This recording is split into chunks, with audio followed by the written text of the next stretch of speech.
Last few weeks we've been talking about being a true disciple.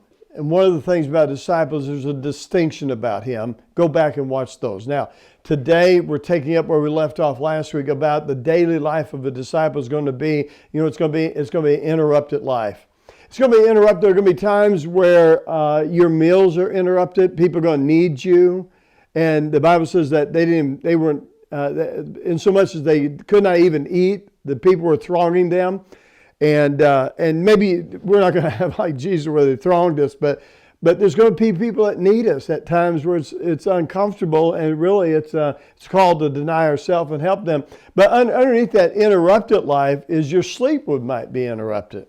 The Bible talks about that, about the disciples that they went to rest and they got interrupted. The Bible says they got into a boat and they got in this boat to get away, and they went to another side, and when they got there, the people were there. Sleep is going to be interrupted. Your rest might get interrupted. And then thirdly is your heart will be filled with a burden and compassion for souls. To be a true disciple has a burden and compassion for lost souls. And here in Romans chapter 9, verse 1 and 3, and Romans chapter 10, verse 1, the Apostle Paul talks about his burden, how that he said, I have a great heaviness and continual sorrow in my heart that Israel might be saved. And he said, I wish that I myself could be a curse for Christ, that they might be saved. And so he had a burden. And we know what Jude 22, the Bible talks about, that some having compassion make a difference. And then we see in 1 Corinthians chapter 15, verse 34, the Bible says, awake to righteousness and sin not, for some have not the knowledge of God. I speak this to your shame. So we understand is that people that don't know the Lord, that ought to be something in our heart. We want them to know Christ.